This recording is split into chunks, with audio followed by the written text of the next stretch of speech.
Bonjour, alors on se retrouve dans cette nouvelle vidéo où l'on va parler aujourd'hui du match. Donc on va pronostiquer aujourd'hui le match, je vais m'en mettre dessus, Monaco-Nantes, donc qui compte pour la 32e journée de championnat et qui se joue donc le 7 avril. Donc voilà, en fait, moi je prends ce pari en fait 2-3 heures avant, un peu moins de 3 heures avant.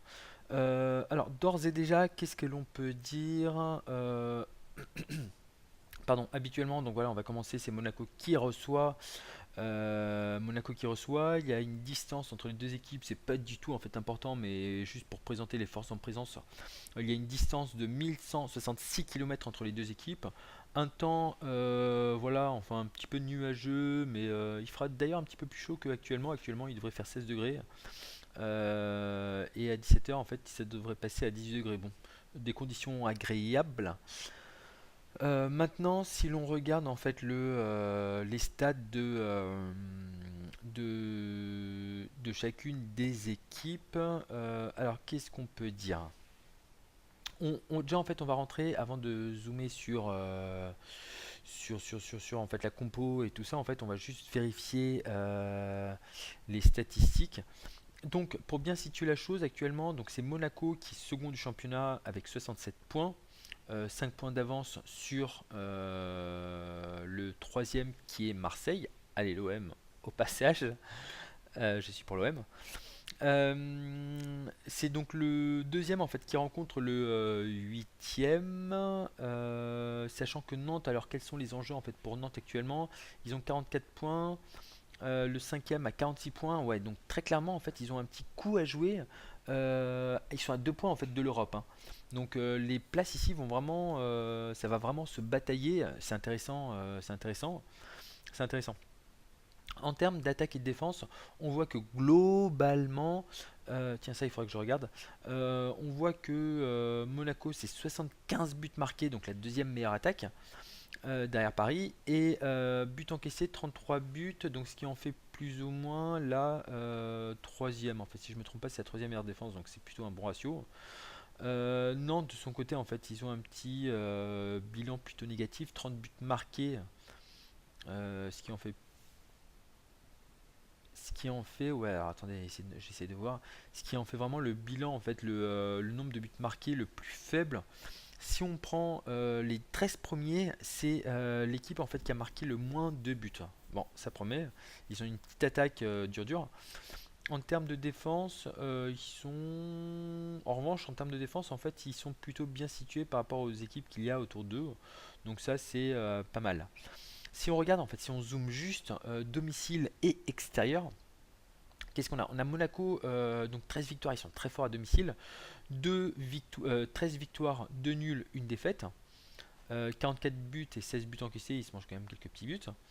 Nantes à l'extérieur, ça fait du 18 buts marqués, c'est faible. Et enfin 20 buts encaissés à l'extérieur, un bilan plutôt voilà, équivalent. Alors, on va juste vérifier. Alors, les face à face, en fait, pour moi, ça me parle pas du tout. Pour moi, c'est vraiment de la grosse connerie, hein. C'est de la grosse connerie, tout simplement. Alors, qu'est-ce qu'on peut dire d'autre? Hop. Ça, on s'en fout. Ça, on s'en fout. Ça, on s'en fout. Ça, on s'en fout.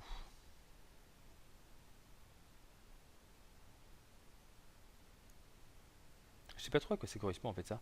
Ah, c'est l'over. Over. D'accord. Ce sont les overs. Ouais, ça c'est les corners. Bon, ça très clairement en fait on s'en fout. On voit donc si on regarde maintenant en fait si on zoome sur les matchs à l'extérieur et domicile, on voit que Monaco à domicile, bah voilà en fait c'est ce qu'on disait tout à l'heure, hein, ils ont juste perdu face à Paris. Globalement sinon face à Nice en fait ils ont fait match nul, tandis que Nantes à l'extérieur c'est un petit peu plus chaotique, hein. Ils ont perdu face à Paris mais ce qui est normal, c'est un petit peu le tarif. Voilà. En revanche, je vais juste aller regarder. Ouais, on va prendre les derniers matchs. Ah oui, c'est ça que je voulais voir, c'est qu'en fait sur les derniers matchs, attention parce qu'en fait Monaco va enchaîner son troisième match en 7 jours. Donc ça doit être vendredi 1er mars. Ensuite il y a eu mardi ou mercredi. Match de championnat, match en retard du championnat. Et enfin là on est le 7. et ils reprennent. Et d'ailleurs, quels sont leurs prochains matchs, hein? Ah, dommage, j'ai pas les prochains matchs, mais en revanche, on peut aller peut-être. Alors attendez, tac, tac, tac, face à face. Ah, c'est dommage, en fait, là, il n'y a pas le nombre de. Il n'y a pas le truc. Euh, Qu'est-ce qu'on a? On va se concentrer ici, mais je dois avoir tout ici. Voilà, on a Monaco-Nantes. Euh, on va même se faire ça, regardez. On va faire ça. On va aller sur Monaco directement. Ah oui, alors on va faire comme ça et on va faire Monaco.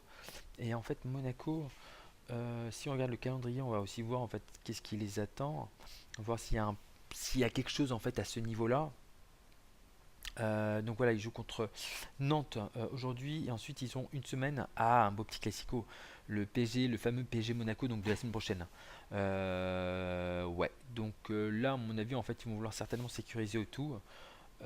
Même s'ils vont être fatigués, ils vont quand même vouloir sécuriser, hein. Ça c'est le pari gagnant, c'est a priori c'est ça. Qu'est-ce qu'on a d'autre? On va revenir là-dessus. Ah oui, et moi c'est ce que je voulais voir. Donc Monaco en fait, je me suis constitué un petit fichier avec les derniers matchs. Alors si on prend juste les 5 derniers matchs, on a quoi? On a, alors attendez, excusez-moi, voilà, on a sur les 5 derniers matchs, on sait que Toulouse a fait 3-3 face à Monaco. On va se mettre là pour que ça puisse vous aider aussi à suivre. Dernier match. Donc là, je suis là-dessus. Alors, en fait, il y a eu un 3-3, sachant que Monaco en fait méritait un petit peu de gagner. Donc, c'est pas parlant. Ils ont gagné aussi face à Bordeaux, qui est ici en fait 2-1. Voilà, et bon, ils méritaient pas de perdre, comme face à Toulouse. Face à Strasbourg aussi, en fait, le tarif, ça se discute même pas.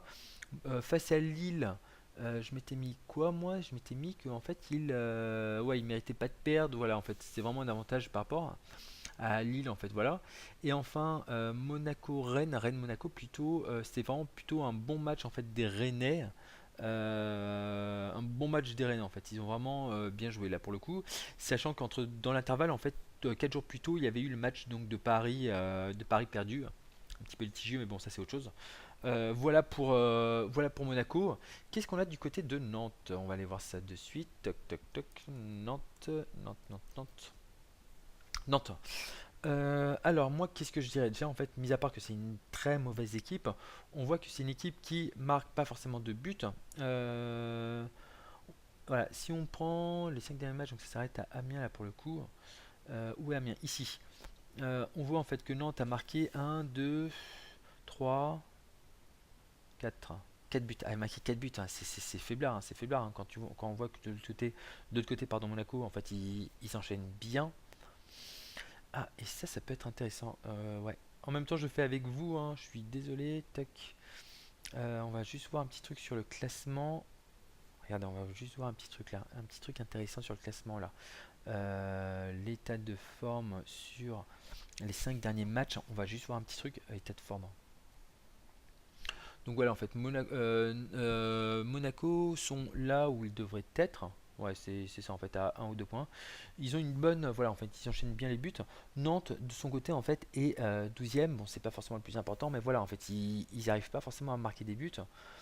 Au contraire, en fait, ils ont du mal face à. Ils ont du mal à en marquer et ils encaissent facilement des buts. En revanche, eux, est-ce que c'est mérité? Voilà, alors, ils ont globalement, ils ont fait un match équivalent face à Amiens, mais Amiens aujourd'hui, on sait que c'est une équipe qui est pas forcément simple à jouer. Ils ont fait aussi, c'est plutôt en fait des matchs fermés, hein. Ils ont aussi fait un petit match nul face à Marseille. Ils ont gagné ouais, face à 3, mais bon, c'est pas forcément bien mérité, même si, bon, voilà.